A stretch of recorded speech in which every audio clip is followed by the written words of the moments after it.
살아가신 주 내 너를 떠나지도 않으리라 내 너를 버리지도 않으리라 약속하셨던 주님 그 약속을 지키사 이후로도 영원토록 나를 지키시리라 확신하네 신실하신 주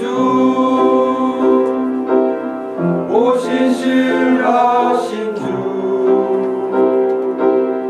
내 너를 떠나지도 않으리라 내 너를 버리지도 않으리라 약속하셨던 주님 그 약속을 지키사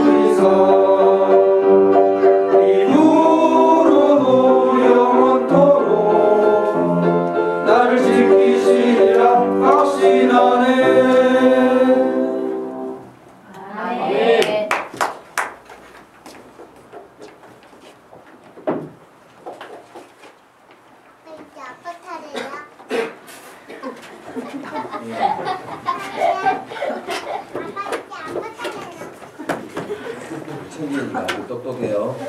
아빠 차례라고 하는 거 보니까. 오늘 우리에게 주시는 하나님 말씀은 데살로니가전서 1장 1절에서 4절까지 말씀입니다.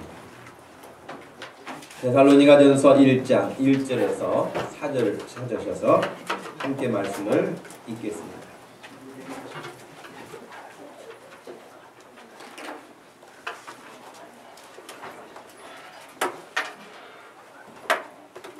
데살로니가전서 1장 1절에서 4절 말씀 같이 읽습니다. 바울과 실로아노와 디모데는 하나님 아버지와 주 예수 그리스도 안에 있는 데살로니가인의 교회에 편지하노니 은혜와 평강이 너희에게 있을지어다.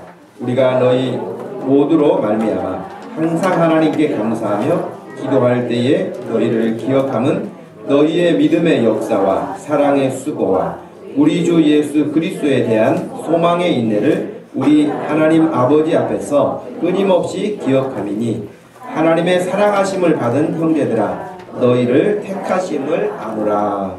아멘.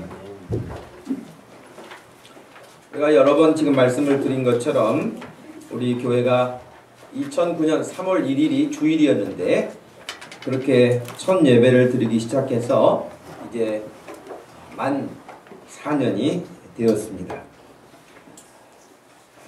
하나님께서 지난 4년간 저희에게 은혜를 베풀어 주시고 지켜주시고 또 함께 할 수 있도록 우리 모든 형제 자매들에게 귀한 믿음 주신 것에 대해서 감사하고 또 우리 하나님을 찬양하고 우리 하나님께 영광을 돌려드립니다. 여러분 우리 교회는 특별히 3월 1일이 첫 주일 예배였기 때문에 아마 잊을 수도 없고 우리 교회 설립일에 대해서도 아주 인상적으로 기억할 수 있는 그런 기회가 됐죠. 여러분 이 사람의 사진만 보고 얼른 알아보기는 어렵겠죠. 그래요? 유관순이라고 하는 분이죠. 요즘에는 이제 그 유관순 열사라 그렇게 부르더라고요. 옛날에 우리 학교 다닐 때는 뭐라고 그랬어요? 누나. 유관순 누나라고 그렇게 불렀죠. 왜냐하면 이 유관순 열사가 그러니까 독립운동의 어떤 그런 영향을 받기도 하고 나라와 민족을 위한 그런 사랑도 있고 이렇게 해서 한거하던 그때 나이가 16살이라고 그래요. 그러니까 16살이었으니까 영원한 누나라고 우리가 배울 수 있었겠죠.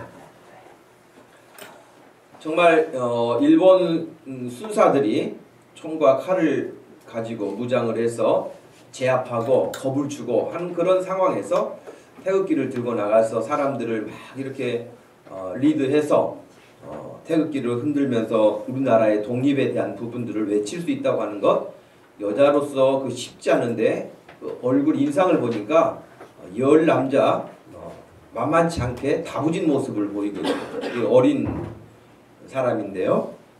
근데 결국에는 그렇게 독립운동 태극기를 흔들고 우리나라를 위해서 자기의 중심을 다해서 이렇게 표현을 하다가 결국에는 많은 사람들을 선동했다고 하는 제목으로 일본 수사에게 잡혀갔죠.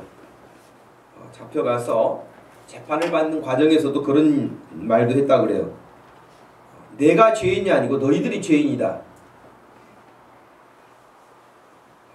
그런 너희들에게 재판할 권리가 있느냐 이러면서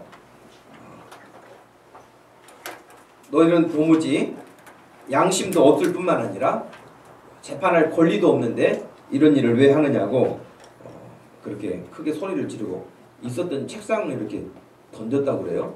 기록에 보면은.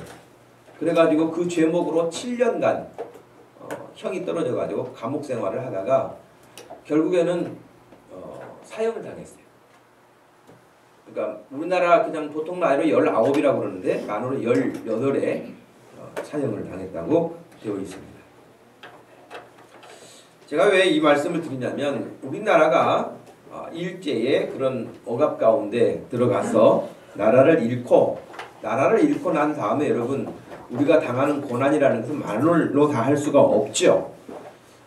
그런데 우리 교회가 2009년 3월 1일에 세워진 것에 대해서 상징적으로 꼭 그렇다는 건 아니지만 의미적으로 볼 때에 3.1운동이 일제의 그런 수탈과 그리고 우리의 주권을 빼앗아간 그러한 일로부터 자유 독립을 선언하고 우리가 자주 국가임을 천명하고 그렇게 만세운동을 벌였던 것처럼 우리 목동 주신교회가 2009년 3월 1일에 예배를 드린 것은 그냥 떠돌다가 우리가 교회 이렇게 개척합시다. 그래서 교회를 개척한 것도 아니고 우리가 나름대로는 다 믿음 생활을 하고 있었던 사람들인데 더 이상 옳지 않는 방식으로는 우리가 하나님을 섬길 수 없다라고 하는 분명한 결단을 가지고 시작을 했고 그렇게 해서 하나님 앞에 지금까지 지난 4년간 인도함을 받았다고 저는 확신합니다. 많은 사람들이 있습니다. 많은 사람이 있고 많은 교회가 있고 인간관계가 있고 그동안 정들었던 게 있고 여러가지 이해타산을 따지고 보면 도무지 여기 와서 우리가 하나님을 섬기겠다 우리가 바른 교회를 위해서 헌신하겠다 이렇게 하기 힘든 그런 일들이 왜 없었겠습니까? 많았을 것입니다.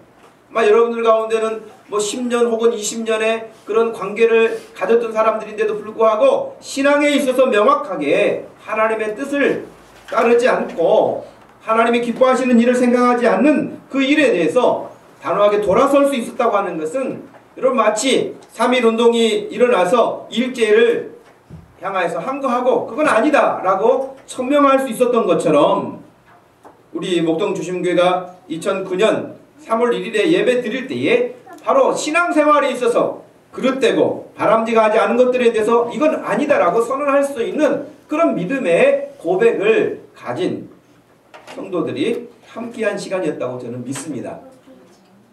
여러분 2005년도 우리나라 통계 자료에 따르면은 물론 이제 큰 통계를 10년 단위로 이렇게 하다 보니까 2005년 통계인데요. 우리나라 지금 기독교, 특별히 개신교회라고 하는 이 기독교 신자가 1200만 명이 아니라 860만 명으로 나왔습니다. 그게 2005년도 통계예요. 근데 그때 이후로 계속해서 마이너스 성장했다고 그러니까 또 어떤 때는 조금 더 플러스 성장을 했다고 이렇게 말하기도 합니다만은 어찌됐든 800만 명 정도 안팎입니다. 교회는 약 6만 개 정도가 있다고 그래요, 우리나라에. 그러니 우리 목동 주심교회도 그 6만 교회 가운데 한 교회이죠. 근데 문제는 뭐냐면 교회라고 하는 십자가를 걸고 가니까 예배당 이렇게 설교할 수 있는 설교단도 있고 이런저런 어떤 시설들이 다 갖춰져 있고 어떤 교회라고 이름을 써 있기 때문에 거기가 교회라고 할 수 있겠는가? 여러분 여기 가장 가까이 우리 앞에 있는 빌딩이 통일교인데 양천 교회라고 써 있습니다. 교회라고 되어 있어요. 이미 문선명이는 죽었습니다만은 문선명이가 하나님이라고 믿고 있는 사람들이 모여 있는데, 근데 저기도 교회라고 돼 있거든요.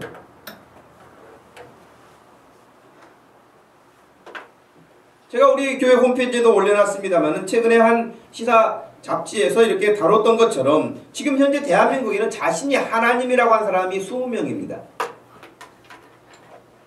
하나님이라고 하는 사람, 자기가 하나님이래요. 그리고 50명 정도는 자기가 재림한 예수라고 말하고 있습니다. 대한민국에 그러니까 하나님과 예수님을 다 합치면 70명 됩니다. 대단한 나라죠. 예, 그러니 70명이 되는데 다 교회라고 하는 이름을 가지고 있습니다. 그럼 여러분, 그런 사람들이 모여있는, 그런 사람들이 이끌고 있는 그런 교회라고 하는 것이 정말 교회일까요? 모양은 교회일지 몰라요. 이름은 교회일지 몰라요. 그러나 교회라고 할 수가 없는 것이죠. 그러니 이미 이 대한민국 안에는 어느 나라하고도 비교할 수 없을 만큼의 혼탁하고 어지럽고 어떤 것이 진짜고 어떤 것이 가짜인지 구분하기가 어려운 환경에 놓여 있는 것입니다. 이런 시대에 가장 필요한 것이 뭐겠어요? 분별력입니다. 어떤 것이 진짜고 어떤 것이 가짜인지 분별력이 있어야 확인할 거 아닙니까? 여러분, 이만희가 이끌고 있는 신천지라고 하는 이런 집단 같은 경우는요, 자기네들 우리나라 전국체전 하는 것처럼 자기네들 체육대회를 하는데 종합운동장, 잠실에 종합운동장을 빌려가지고 하는데 10만 명이 넘게 모여서 합니다. 체육대회를. 대단하죠? 카드 섹션을 하는 걸 내가 봤어요, 영상으로. 북한 같아요. 그 정도 연습하려고 했으면 얼마나 많은 시간을 썼을 터인데 성경 창세기부터 요한계시록까지 그림을 66개를 만들어가지고 카드 섹션으로 싹 합니다. 어마어마한 규모와 사람들이 모여서 그런 일들을 하죠. 신천지만 그렇습니까? 지금 얼마나 많은 이단들이 봉사활동이라고 하는 이름을 앞세워서 사람들을 유혹하고 사람들에게 혼란스럽게 하는지 모릅니다. 그러니 교회라고 하는 이름이 써있다고 해서 누군가가 막 대단한 교회라고 막 설계를 해서 갈 만한 교회가 아닌 것입니다.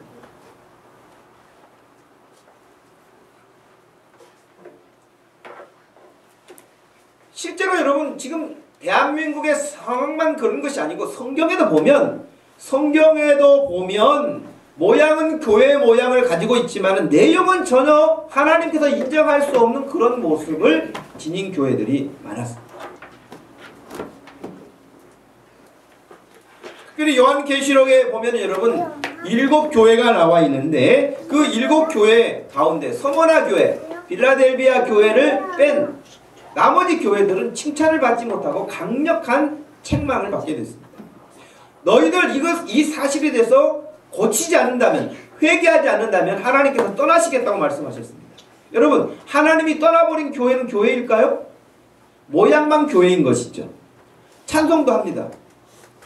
여러분, 이 앞에 통일교회가 제가 몇 년 전에 새벽기도 나오니까 자기네들이 아침에 거기도 무슨 기도회가 있는지 제가 새벽기도 올 때마다 그 2층에 불 켜져 있어요. 여러분, 이단들도 깨어서 기도하고 있어요. 정신 차리고 기도해야 될 줄 믿습니다. 아멘. 그러면서 제가 더 놀란 게 뭔지 아세요? 우리하고 똑같은 찬송가가 있어요. 다른 것도 있지만 근데 거두리로다 기쁨으로 담을 거두리로다. 이단들이 그런 노래를 부르면 이게 무슨 노래겠어요? 우리들을 끌어가겠다는 거예요. 그건 어디 가서 거두겠어요? 날씨 추워도요, 문선명이 그 말도 안 되는 책자 나눠주면서 차 나눠주면 전도합니다. 2번씩 일주일에. 하나님이 왜 우리 목동 주신교회들이 가까운 통일교 옆에다 세우셨는지 모르겠어요. 자극해서 정신 차리라고 아마 그러신 것 같아요. 이단들이 그런다니까요.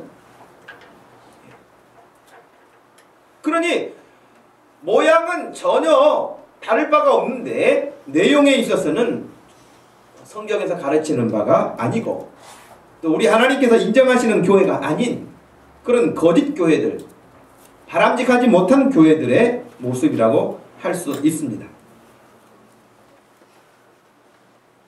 심지어 여러분 요한계시록에 나와 있는 라오디게아 교회 같은 경우는 완전히 영적으로 잠들어 버린 거예요. 영적으로 잠들어가지고 깊은 수면에 있어서 하나님에 대해서 아예 감각이 없어요. 그런데 어떻게 생각한 줄 아세요?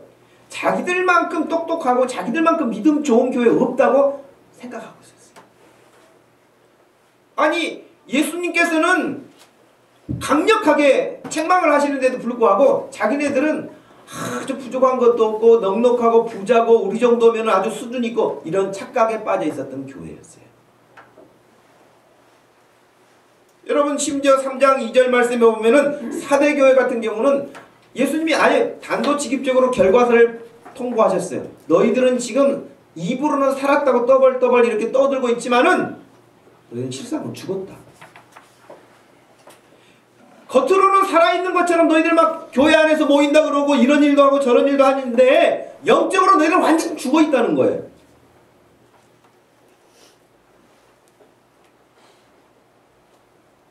일곱 교회만 그런 것이 아니라 고린도 교회 같은 경우에는 정말 오늘날 고린도 교회가 이 시대에 있다고 한다면 저건 교회도 아니야 할 만큼 문제가 많이 있었습니다.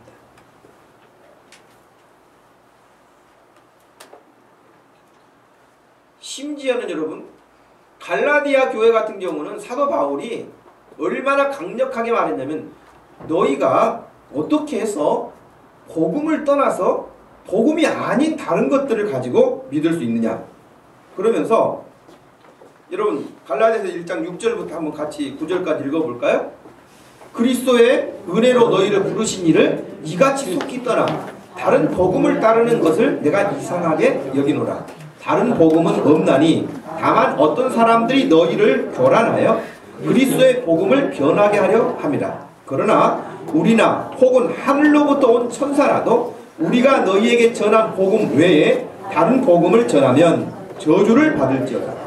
우리가 전에 말하였거니와 내가 지금 다시 말하노니 만일 누구든지 너희가 받은 것 외에 다른 복음을 전하면 저주를 받을지어다. 사도 바울이요 얼마나 강력하게 이렇게 흥분을 하고 정말 마음에 이렇게 고통스러움을 가지고 갈라디아 교회 성도들에게 편지를 보내면서 이런 글을 쓴 것입니다. 다른 복은 없다. 다른 복음은 없다. 제가 2009년 3월 1일 첫 주일에 설교했던 본문입니다. 다른 복음은 없다라는 제목으로 제가 말씀을 드린 적이 있습니다. 여러분 사단은 강력하게 교회를 오늘날 공격해 옵니다. 문제는 공격을 당하고 있는 교회들이 공격당하는지를 모르고 있다고 하는 것입니다. 적군과 아군이 구분이 안 가는 것입니다. 어떤 것이 진짜인지 가짜인지 모르는 것입니다. 하나님이 기뻐하시는 것인지 하나님이 싫어하시는 것인지 그거를 분별하지 못하는 것입니다. 사람들은 그저 눈에 보이는 혹은 자기들이 좋아하는 어떤 그런 취향과 잘 맞아떨어지면 그것이 하나님의 복이라고 착각하는 경우들도 허다한 시대를 살고 있습니다. 영적 분별력을 잃어버린 시대. 마치 우리나라 최전방에 레이더 기지를 설치하고 있는데 북한에서 비행기가 떠도 우리나라 레이더망에 전혀 걸리지가 않는, 그렇다면 있으나마나 한 거 아니겠습니까? 다 비행기가 뜨면 이게 우리나라 비행기인지 적군의 비행기인지 혹은 제3세계의 비행기인지를 분별할 수 있어야 되는데 구분이 돼야 되는데 구분이 안 가는 거예요. 잡히지도 않아요. 여러분 우리가 영적 생활을 하는 데 있어서 어떤 것이 맞는 것인지 그렇지 않은 것인지 분별력이 없는 거야. 아예. 그냥 여기도 교회예요? 저기도 교회예요? 뭐 이 사람도 하나님 믿는다 그러고 저 사람도 하나님 믿는다 그러고 이단도 그렇고 바르게 믿는 교회도 그렇고 구분이 없는 거예요. 그러면서 사람들이 이제 마지막에는 그냥 뭐 다 자기 알아서 다니는 것이죠 라고 하는 수준에서 끝나는 것입니다.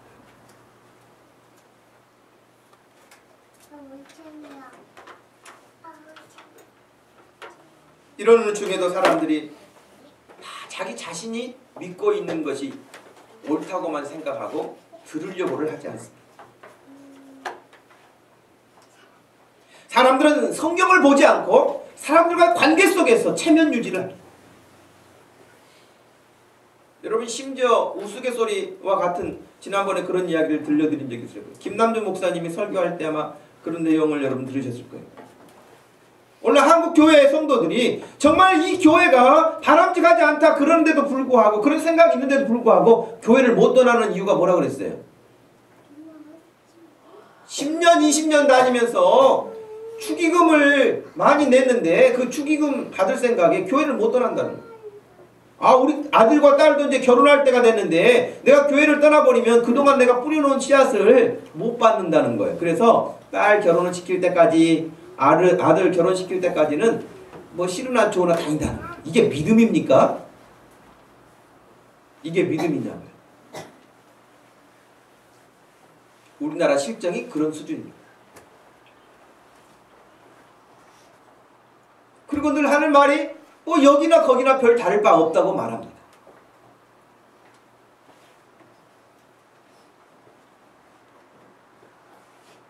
여러분, 하나님의 말씀을 전하면 오히려 자기들이 가지고 있는 생각들을 더욱 견고하게 하기 위해서 성을 쌓고 아예 나가지도 않고 들어오지도 않고요, 자기들끼리만 이렇게 모여있는 그런 현상들도 보게 됩니다.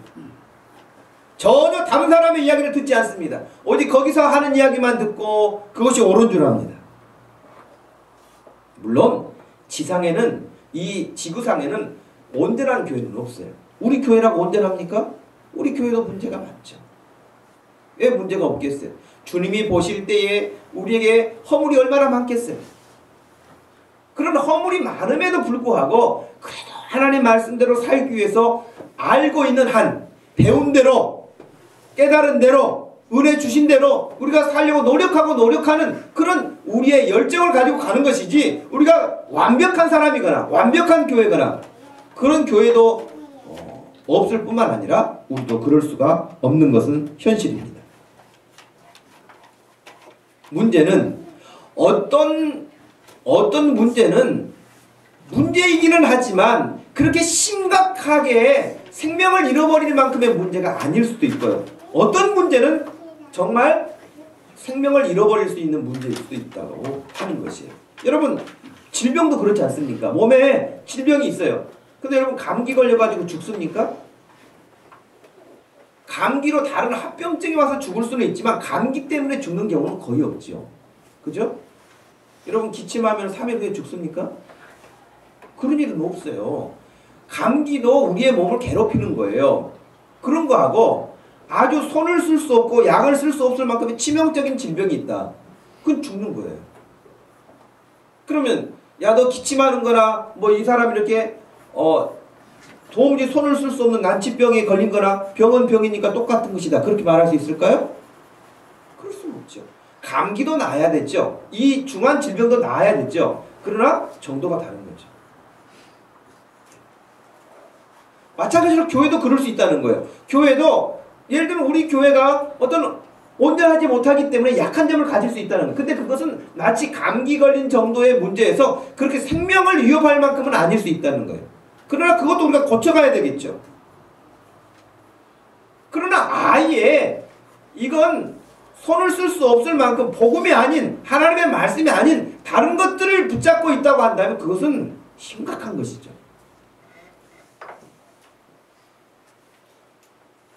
우리 목동 주심교회가 하나 세워지는 것, 그렇게 큰 것 같지 않지만 사단이가 가장 두려워하는 것은 건강한 교회, 바른 교회, 말씀대로 세워지는 교회를 가장 두려워합니다.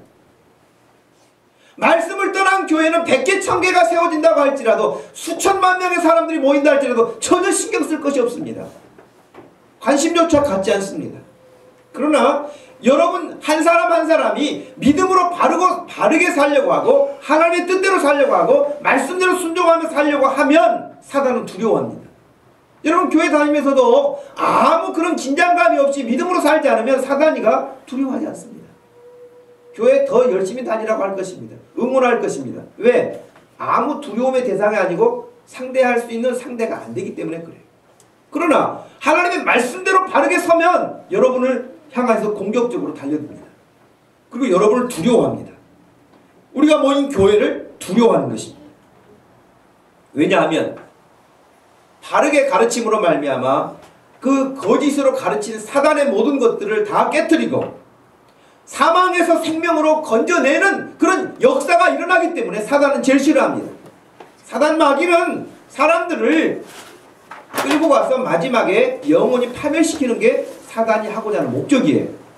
그런데 건강하게 바른 신앙으로 서서 그런 사람들을 온전한 길로 들어서게 하면 사단이가 자기 백성을 뺏긴다고 생각을 해서 강력하게 도전하는 것이죠. 여러분, 우리가 모일 때마다 이 우리의 대적 세력인 사단의 세력이 두려워 떨 수 있는 교회가 되기를 축복합니다. 여러분이 교회 올 때마다 와, 제가 또 교회 가려면서 그냥 경기를 할 수 있기를 바랍니다. 여러분들이 일어나가지고 교회 가려고 할 때마다 사단이가 놀래가지고 제가 또 왜 교회 가려고 한가? 아니, 그래서 또 뭔 기도를 하려고 저렇게 교회를 가는가? 이래야지. 쟤 또 간다 봐. 가면 뭐 하겠니? 가서 놀다 올 텐데. 쟤는 아무 소리도 안 들어. 말씀 아무리 들어봐야 아무 소용도 없어. 쟤 기도도 안 해. 거의 그냥 졸다 오거든. 여러분, 그러면 되겠습니까? 자존심 상해서 여러분 되겠어요? 여러분이 교회 가려고 집에서 나설 때부터 사단이가 긴장해가지고 그냥 가다가 사고라도 났으면 좋겠는데 운전 아주 잘하고 가네 뭐 이러면서 교회 가가지고 들어갔는데 예배 시간에 그냥 딴짓도 했으면 좋겠는데 오늘 왜 이렇게 정신을 집중해서 드리는 거야? 어제 잠도 잘 못 자던데. 그러면서 여러분을 위해서 긴장해야 되는데 긴장하지 않는다면 얼마나 자존심 상한 겁니까? 사단이가 여러분을 무시하는 거 아닙니까?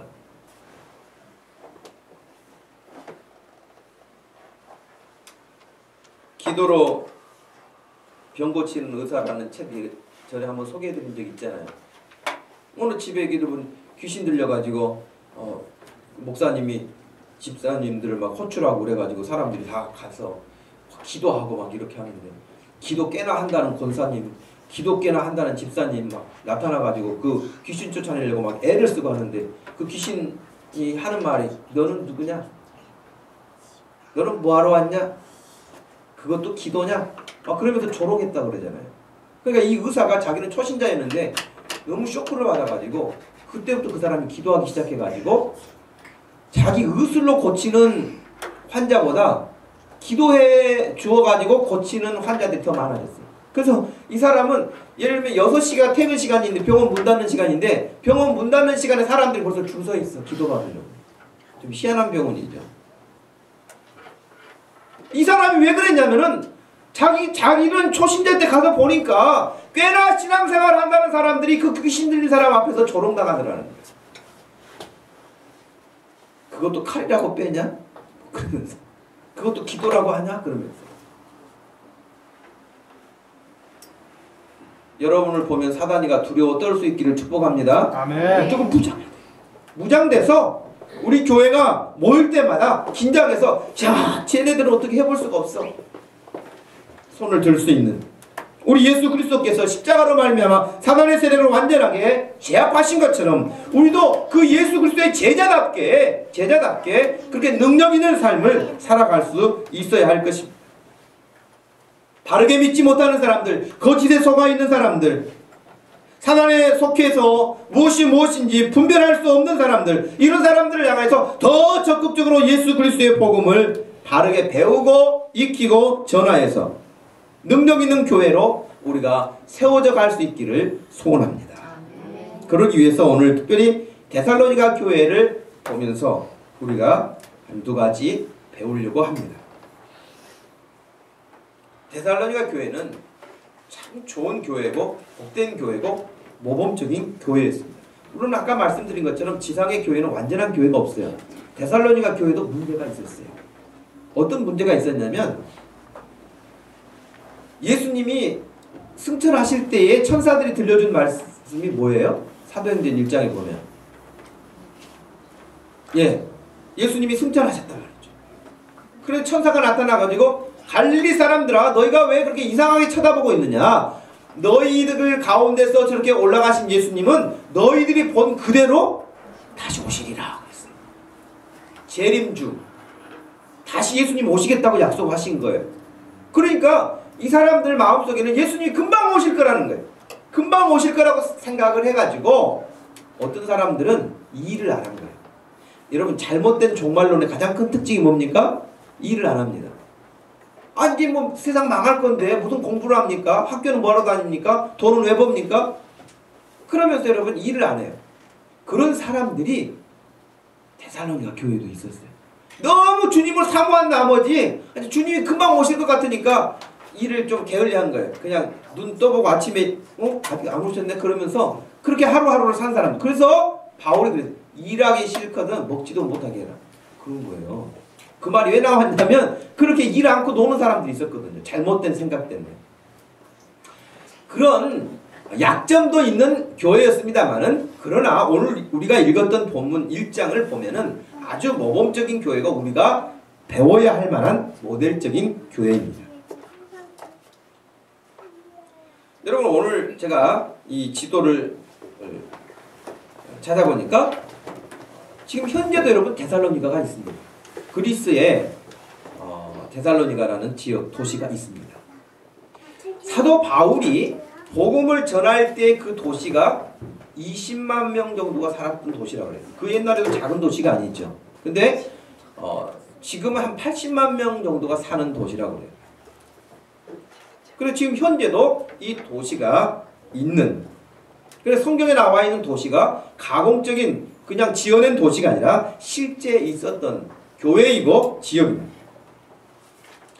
데살로니가 교회는 사도 바울이 2차 선교 여행을 떠나서 약 3주간 그 지역에 가서 말씀을 전하고 세워진 교회입니다. 정말 짧은 기간 동안의 말씀을 전했어요. 회당에 가서 새 안식일 동안 말씀을 전하면서 그 말씀을 듣는 중에 말씀을 듣고 아멘 한 사람들이 생긴 거예요. 아 나도 그 예수 믿어야겠다 하는 사람이 생긴 거예요. 그렇게 해가지고 교회가 시작됐어요. 데살로니가 교회가 왜 건강한 교회로 세워질 수 있었느냐? 그 첫 번째 이유는 좋은 지도자를 통하여서 섬기는 교회였습니다.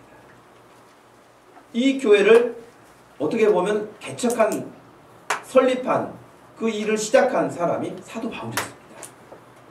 사도 바울이 여러분 누굽니까? 한때는 그가 하나님에 대해서 잘못 알고 오해하고 있었고 자기의 전통과 자기의 과거의 경험만 가지고 하나님을 섬기려고 하다 보니 부딪혔죠. 맞지 않았죠?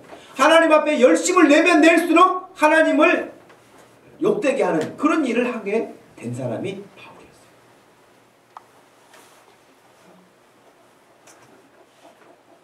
우리 믿음이 잘못하면 이럴 수도 있어요. 우리 믿음이 잘하지 못하잖아요?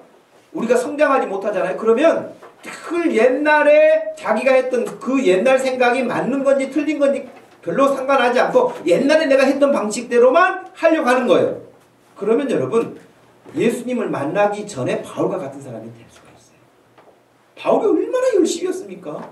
바울의 열심을 따라갈 사람이 없었어요. 그렇게 열심히 했는데 그 열심이 다 꽝이었어요. 헛됐어요. 오히려 하나님의 교회를 핍박하게 됐어요. 여러분 얼마나 무서운 일입니까? 그런데 그런 사도 바울이었는데 정말 그러는 중에 하나님의 교회를 핍박하다가 딱 예수님을 만난 거 아닙니까? 예수님이 나타나셔가지고 너 왜 그러냐? 예수님 직접 사도 바울을 만나신 거예요. 그래서 이 사람이 가다가 갑자기 눈이 멀어버린 거 아닙니까? 눈이 멀어가지고 다른 사람이 부축해가지고 끌려갔어요. 그러다가 또 아나니아라는 사람이 안수해서 그 눈이 건강하게 다시 보게 됐어요. 이런 경험을 통해서 예수님의 음성도 듣고 자기의 신체적인 어떤 그러한 놀라운 일도 경험하게 되고 예수 그리스도의 말씀을 자기가 듣게 되어지면서 이 사람은 그냥 교회 다니는 사람이 아니라 강력하게 교회를 반대하던 사람인데 예수님을 만나고 나서는 완전히 자기가 바뀐 거예요. 그래서 모든 사람들이 사도 바울을 보면 죽이겠다고 달려들었는데도 불구하고 바울은 자기 생명을 아끼지 않고 복음을 전하는 그런 능력 있는 사람으로 살게 되었죠.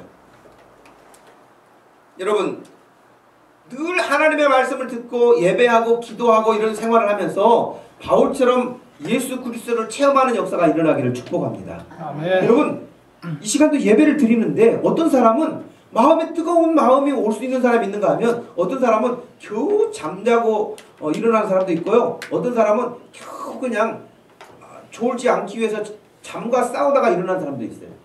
저도 전에 그런 적이 있거든요. 저는 뭐 부목사로 있을 때에 하루 종일 아침 새벽부터 해가지고 밤늦게까지 이렇게 하다 보면은요 너무 피곤해요. 너무 피곤한데 오후 예배 때 있으면은 공기도 잘 통하지 않은 그런 밀실 같은 그 예배실이 얼마나 졸리게 하는지 몰라요. 그래서 여러분 또 목사가 꾸벅꾸벅 졸고 있으면 얼마나 사람들이 은혜를 받을까요?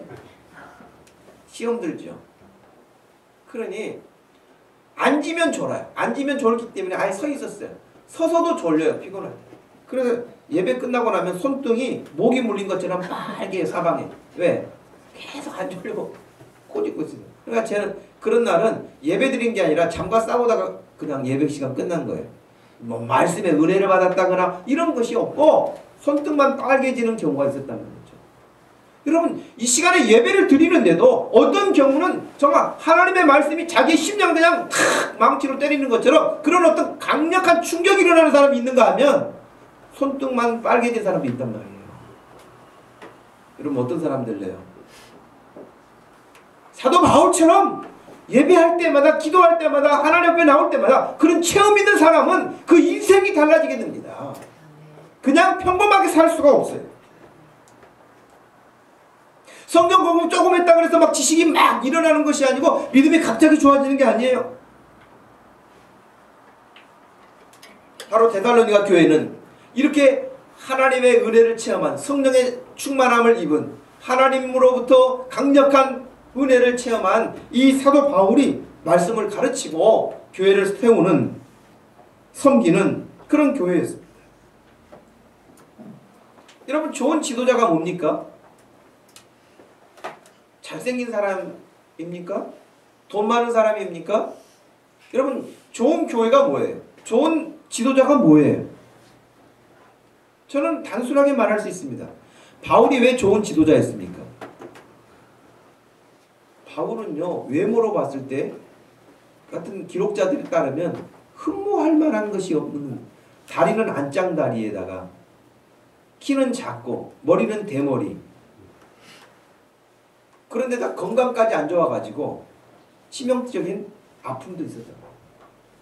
그러니 사람들이 얼마나 만만하게 보겠습니까? 아마 바울이 썼던 손수건만 여러분 바울이 손수건만 흔들어도 그 손수건 가져가가지고 자기 몸에 대면 병이 나왔어요.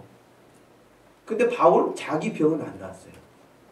그래서 사람들이 얼마나 우습게 얘기했어요. 야, 뭐 다른 사람은 고치면서 자기는 병이 낫질 않았죠. 뭐야? 그러면서 조롱한. 예수님도 그랬잖아요. 다른 사람은 구원하되 한번 십자가에서 내려와봐라. 너 한번 스스로 구원해봐라. 예수님을 향해서 조롱했잖아요. 바울도 그랬으니 외모로 보았을 때는 예수님도 흠모할 만한 것이 없다고 그랬어요.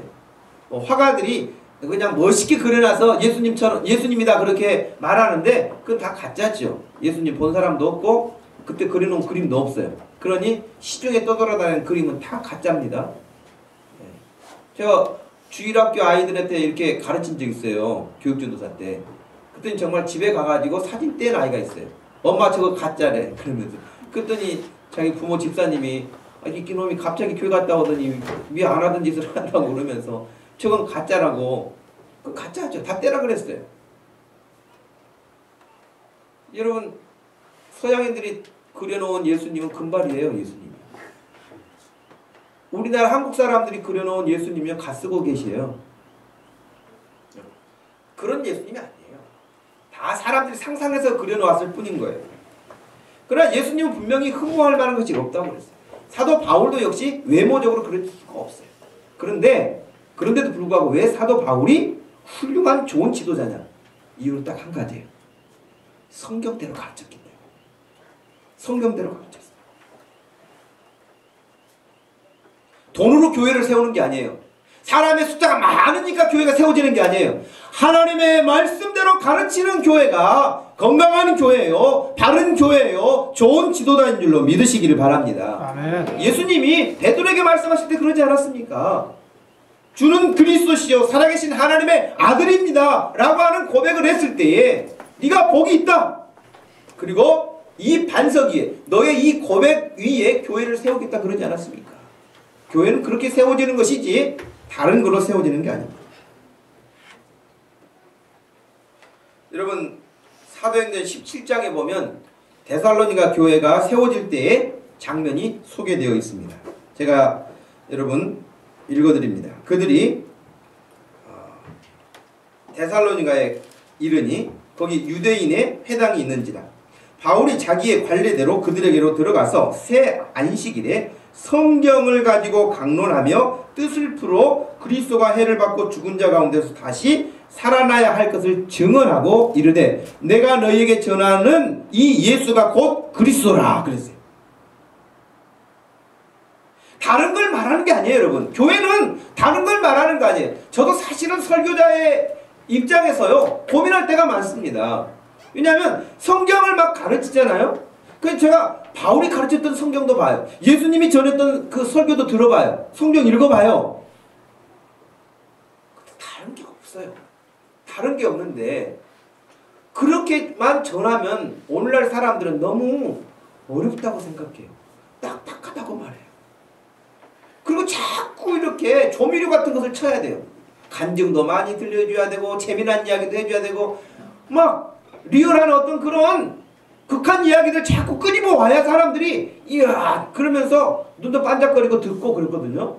그러다 보니 여러분 집에서 조미료 치지 않고 음식해준 그 좋은 음식은 맛없다 그러고 밖에 가가지고 그런 여러 가지 조미료를 쳐서 만들어 놓은 음식 그것이 맛있다고 하는 사람들과 똑같은 거죠. 바울이 설교하는 여러분 사도행전의 말씀이나 복음 서신서들 이렇게 쭉 보면은 바울이 다른 이야기 한 거 봤어요? 없다니까요. 굉장한 간증 예화를 데리고 가지고 와서 이렇게 하던가요? 재미난 유머를 하던가요? 없어요. 말씀을 가르치는 거예요. 여러분 우리 교회가 좋은 교회가 되길 원한다면 여러분 말씀을 듣는 것이 딱딱하고 재미없다고 생각되어지지 않고 말씀을 듣는 것이 여러분의 귀가 열려서 새롭게 다가올 수 있기를 축복합니다. 아멘. 바울이 지금 사도행전 17장에 보면은 데살로니가에 가가지고 3주 동안 가르쳤는데 다른 것을 가르친 게 아니라 성경을 강론하면 성경을 가르치는 거예요. 성경 말씀을 그대로 가르치는 거예요. 근데 그 성경의 가르침의 결론이 뭐냐? 예수님이에요. 결국은 예수님이에요. 사람이 자기 경험담을 잔뜩 풀어놓는 것이 설교가 아니에요. 유명한 사람의 이야기를 소개하는 것도 아니에요.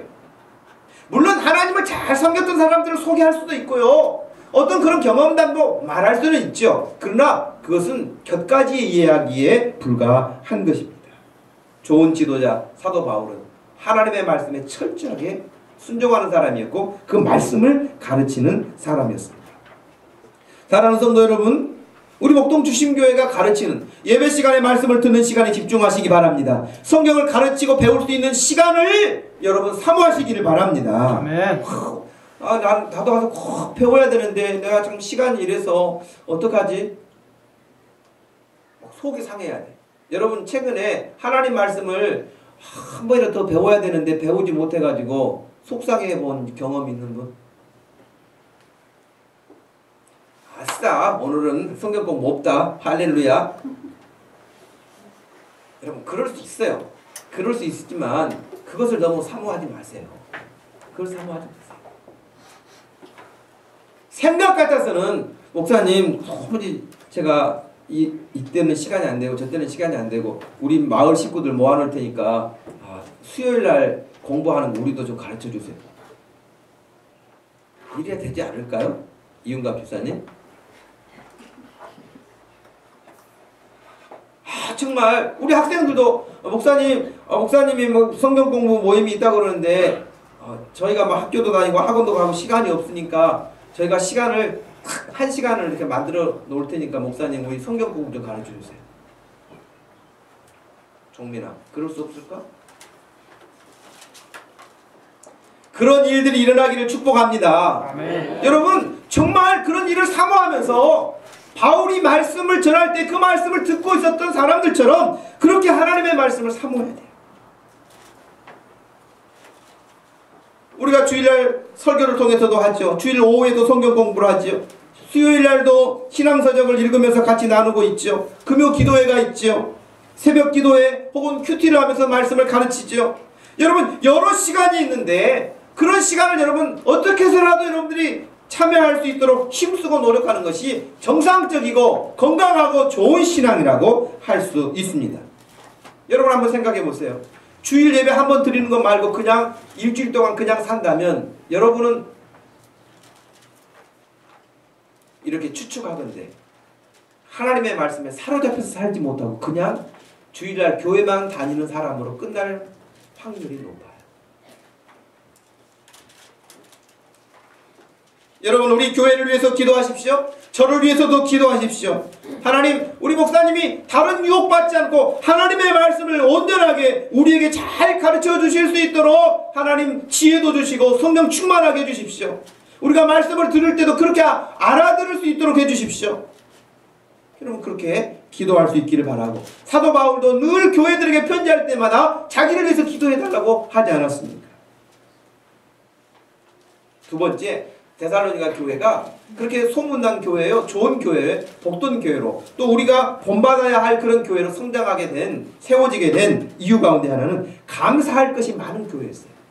감사할 것이 많은 교회.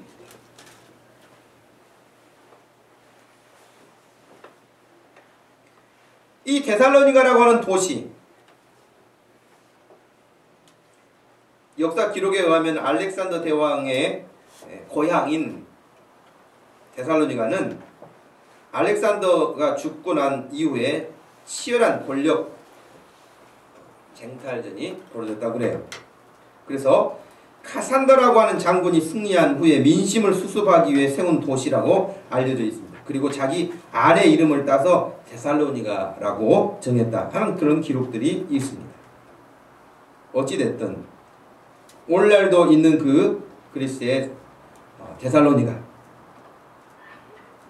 이 사람들이 사도 바울에게 있어서 늘 감사할 수 있었던 내용이 2절, 3절에 나와 있습니다. 다시 한번 2절과 3절을 읽어보겠습니다. 우리가 너희 모두로 말미암아 항상 하나님께 감사하며 기도할 때에 너희를 기억함은 너희의 믿음의 역사와 사랑의 수고와 우리 주 예수 그리스도에 대한 소망의 인내를 우리 하나님 아버지 앞에서 끊임없이 기억함이니 그랬어요. 감사할 게 뭐였죠? 성도들의 믿음의 역사와 사랑의 수고, 그리스도 예수에 대한 소망의 인내, 이 세 가지였어요. 바울이 데살로니가 교회 성도들을 생각할 때마다 늘 감사한 거예요. 그리고 늘 그들을 위해서 기도한 거예요.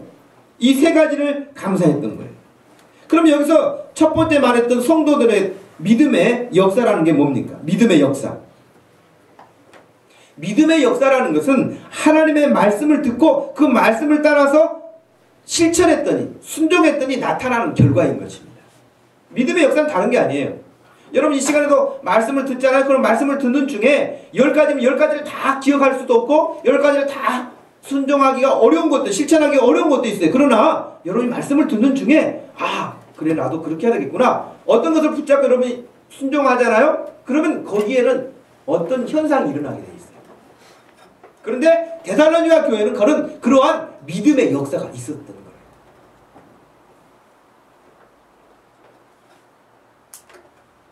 특별히 여러분 우리가 읽지는 않았습니다만 7절 말씀에 사도행전 17장 7절 말씀에 보면은요, 이 사람들이 다 가이사의 명을 거역하여 말하되 다른 임금 곧 예수라 하는 이가 있다고 했다. 기록이 나와 있어요. 이 이야기는 뭐냐면 바울이 데살로니가 지역에 들어가 가지고 말씀을 안식일날 회당에서 전하는데 아까 말씀드린 것처럼 성경을 강론했다고 그랬잖아요. 뜻을 풀어서 그리스도가 해를 받고 죽은 자 가운데서 다시 살아나야 할 것을 증언했다고 그랬잖아요. 그랬더니 4절에 보니까 그 중에 어떤 사람 곧 경건한 헬라인의 큰 무리와 적지 않은 귀부인도 고난을 받고 바울과 실라를 따랐다 그랬어요. 그래 바울과 실라를 따랐다. 그 복음을 듣고 그 복음에 순종했다. 그 말은 뭐냐면 이제 지금까지 황제를 숭배하며 우상을 숭배하며 자기 가치관을 가지고 살아왔던 것을 내려놓고 지금 들었던 그 말씀을 따라서 순종했다는 거예요. 그것이 따랐다는 말이에요. 그게 믿음의 역사라는 거예요.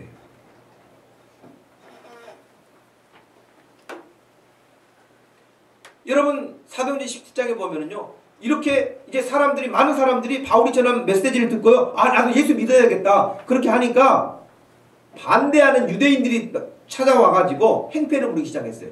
깡패들 동원해가지고, 오늘날로 말하면 어깨들 동원해가지고 그들이 불량배들이 와서 막 행패를 부리고 끌어내고 막 이런 일을 했다고요. 그런 분위기에서 여러분 신앙생활하기가 쉽겠습니까?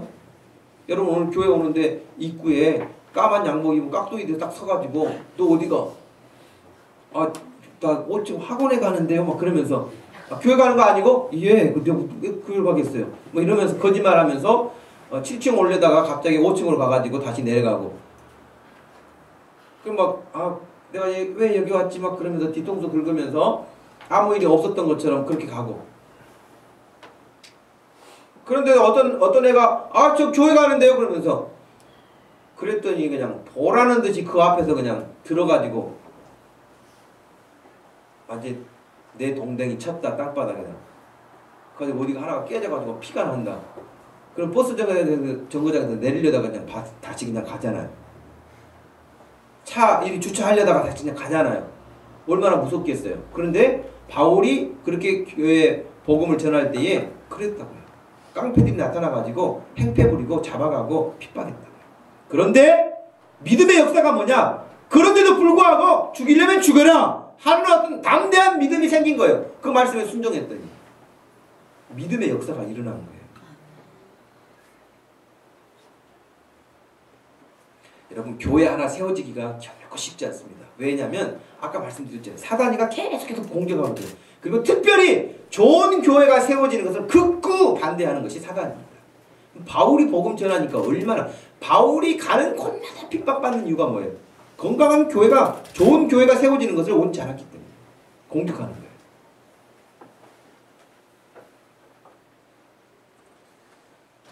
그럼 한 가지만 더 말씀을 드리고 마치겠습니다.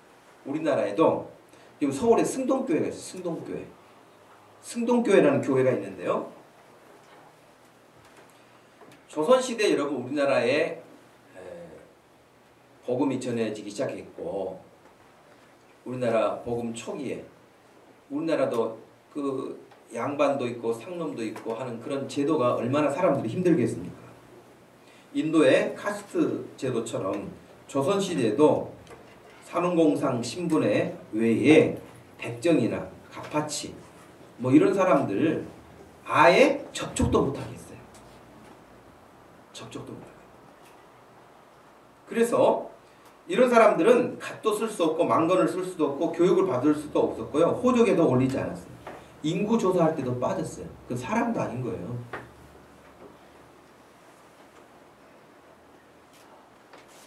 아무리 어린아이라 할지라도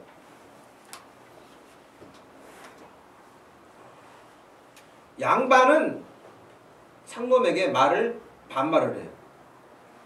그러나 머리가 허연 할아버지라도 상놈이면 어린아이 양반에게는 존댓말을 써야 돼요. 그것이 우리나라에 있었어요. 여러분 우리나라의 그런 하층민의 신분을 가지고 있었던 사람들은 아무리 돈이 있어도 좋은 옷을 못 입겠어요. 또 양반이 그런 상놈들 옆에 있으면 같이 더러워진다고 그래가지고 아예 곁에 가지도 않았어요.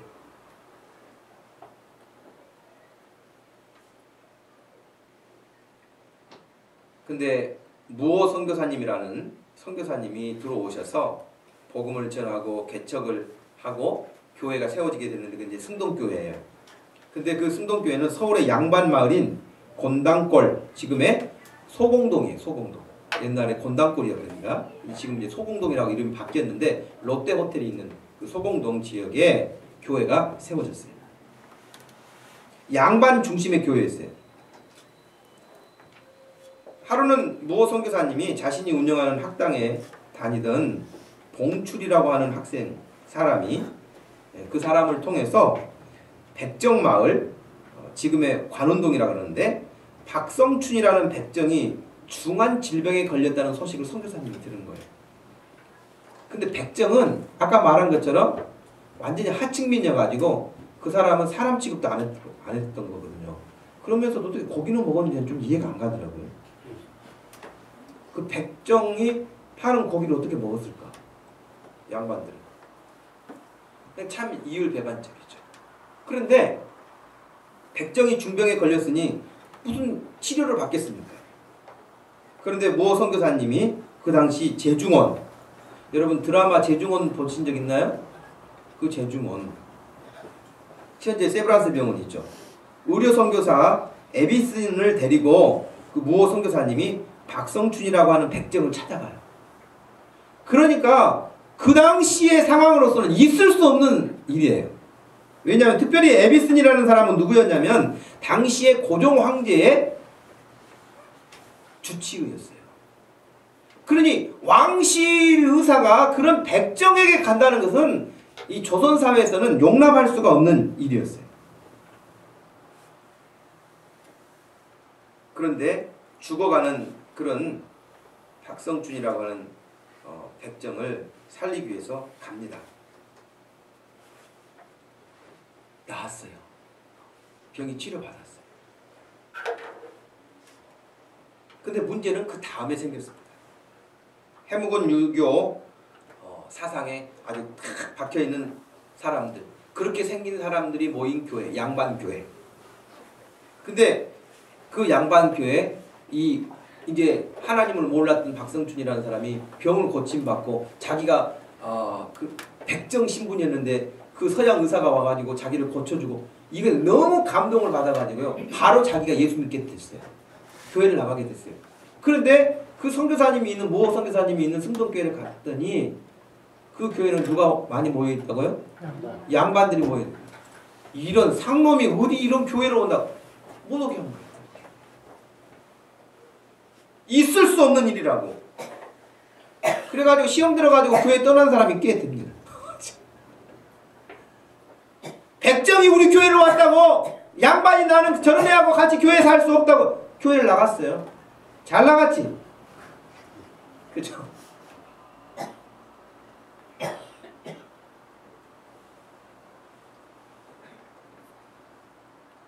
그런데 나중에는요, 이 박성춘이라는 사람이 신앙생활 열심히 해가지고요, 장로까지 됐어요.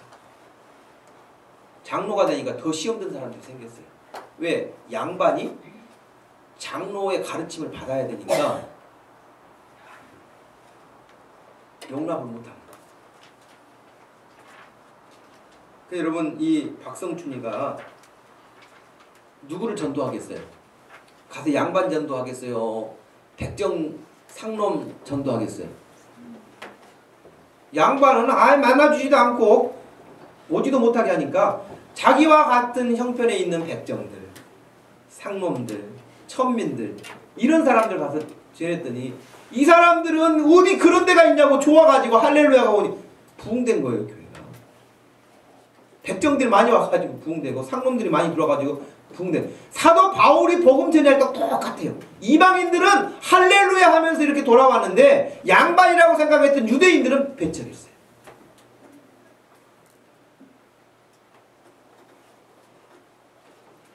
그러나 여러분 나중에는 이 반대했던 교회 사람들이 다시 합하자는 그런 이야기도 하는 역사를 보게 됩니다. 그리고 이 박성춘이라고 하는 장로는 이제 이 상놈들, 백정들 이런 신분 제도를 철폐하는 일에 앞장섭니다. 그래서 선구자가 돼요. 자, 여러분 믿음이 분명하면 믿음의 역사가 일어납니다. 분명히 마음에 믿음이 들어가면 인생이 달라지고 사회가 달라지고 삶이 달라집니다. 여러분 교회 그냥 다니지 마세요. 사단이가 제일 유혹하는 게 뭐예요? 적당하게 다니라. 적당하게 다니라. 너 너무 열심히 심하다. 그래서 하나님 앞에 열정을 갖지 못하도록 김 빼는 작전을 하는 것이. 그러나 여러분 교회를 다니려면 하나님을 섬기려면 열정적으로 섬길 수 있기를 축복합니다. 오늘 아주 그냥 반짝반짝거리면서 말씀을 듣고 말씀을 사모하고 거치대로 다니지 마세요. 헌신할 때도 열정적으로 헌신하세요. 적당하게 헌신하거나 적당하게 교회 다니거나 적당하게 기도하는 것이 아니라 아예 정말 힘을 다하고 뜻을 다해서 사는 것이 예수 그리스도의 복음을 소유한 사람들의 믿음입니다. 그래서 여러분 데살로니가전서 2장 13절 말씀 여러분 같이 한번 찾아보세요. 이 말씀 한번 읽고 마치겠습니다. 데살로니가전서 2장 13절 같이 한번 읽겠습니다. 시작.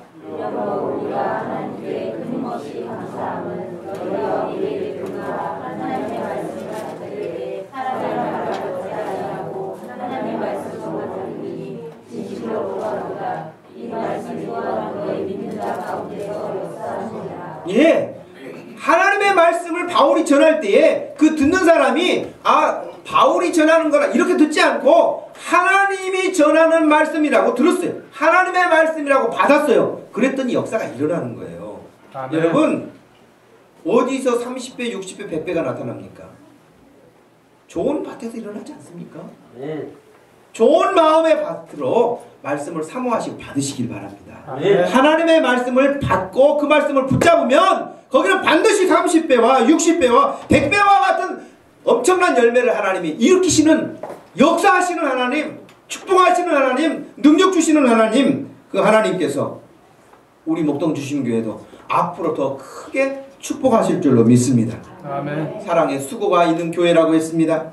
어려움과 환난 가운데서도 소망을 놓치지 않고 인내하면서 기다리는 믿음이 그들이 칭찬받는 믿음이라고 그랬습니다. 우리 교회가 더 복음 위에 굳게 서고 서로 사랑하고 힘들고 어려울 때 서로 끌어주고 서로 격려하고 또 기도하는 중에 우리가 인내하면서 우리 앞에 믿음의 경주를 잘해갈 때 우리가 5주년 하나님 앞에 감사하는 예배를 드릴 때는 더 크게 하나님께 영광을 돌릴 수 있는 그런 역사가 일어나기를 주님의 이름으로 축복합니다. 네. 우리 한번 같이 기도하십시다. 기도하실 때 하나님 데살로니가 교회 말씀을 들어보니 우리 교회가 꼭 그런 교회가 되기를 소원합니다. 하나님 그 교회 이야기를 들어보니 내 믿음이 꼭 그렇게 되기를 원합니다. 믿음의 역사가 있는 믿음이 되게 해주옵소서. 말씀을 듣고 지나치지 않게 해주옵소서. 하나님 사랑의 수고도 하게 해주시고 인내하게 하여 주옵소서. 하나님 더 큰 은혜를 우리에게 베풀어 달라고 우리 자신을 놓고 한번 같이 소리내서 기도하겠습니다. 하나님 아버지 고맙고 감사합니다. 이 시간 저희들에게 귀한 시간을 주시고 우리 하나님 아버지 앞에 나와서 함께 예배할 수 있도록 하신 것 감사합니다. 하나님 정말 데살로니가 교회가 세워질 때에 하나님께서 놀랍게 역사하시고 그 말씀을 듣는 사람들 가운데 크게 은혜를 베풀어 함께 해주셨던 것처럼 주의 성령께서 역사해 주셔서 내 믿음이 그렇게 놀라운 일이 일어날 수 있도록 역사하여 주시고 축복하여 주시고 은혜 입혀 주시기를 소원합니다. 살아계신 하나님 아버지 이 시간에도 기도하오니 우리 사랑하는 어린아이로부터 어른에 이르기까지 모든 성도들의 믿음이 이런 믿음 되게 하여 주시옵시고 하나님 아버지 더 나아가서 우리 교회가 하나님 앞에 존귀한 일을 위하여 복음 위에 서서 더 강건하게 세워져 갈 수 있도록 부흥할 수 있도록 성장할 수 있도록 축복하여 주시옵소서. 하나님 아버지 적당하게 믿는 것이 아니라 열정적으로 하나님을 향하여 나갈 수 있는 믿음 되게 해주시옵시고 믿음의 열매를 볼 수 있는 아버지 앞에 그런 신앙생활을 할 수 있도록 하나님 축복하여 주옵소서. 고마우신 하나님 아버지 오늘 말씀 듣고 하나님 우리 목동주심교회가 이제 4년이 되면서 하나님 앞에 더욱 든든하게 서가되 말씀 위에 하나님의 말씀인 성경 위에 세워져 갈 수 있도록 하여 주시고 성경에 충실한 교회가 되게 해 주시옵소서. 하나님의 말씀에 우리가 충실하여서 들을 때나 전할 때나 하나 되게 해 주시고 하나님 그로 말미암아 믿음의 역사가 일어나는 교회가 되게 하여 주시옵소서. 하나님 아버지 사랑의 수고가 또 아버지 하나님 소망 중에 인내함으로 우리가 주님 앞에 서는 그날까지 열정을 가지고 갈 수 있도록 하여 주옵시고 하나님 백정의 신분에서도 말씀을 듣고 믿음의 역사가 일어났을 때에 놀라운 변화를 일으키는 하나님 은혜를 체험한 것처럼 오늘 우리 사랑하는 성도들 모두가 하나님의 말씀을 들을 때마다 이런 역사를 일으킬 수 있도록 성령님 간섭하여 주시옵소서. 예수님의 이름으로 감사하며 기도하옵나이다. 아멘. 우리 다 같이 자리에서 일어나셔서 감사 찬양 드리겠습니다.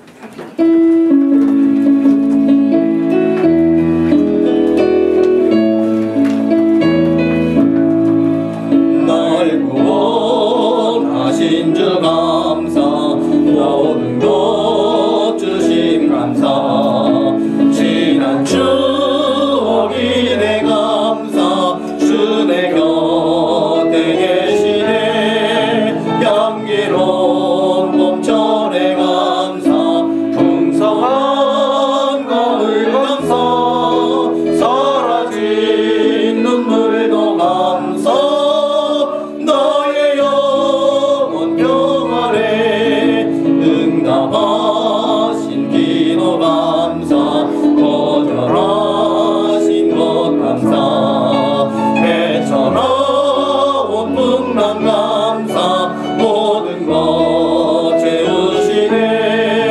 아픔과 기쁨도 감사, 절망 중 위로 감사, 증강 못할 은혜 감사, 크신 사랑 감사해.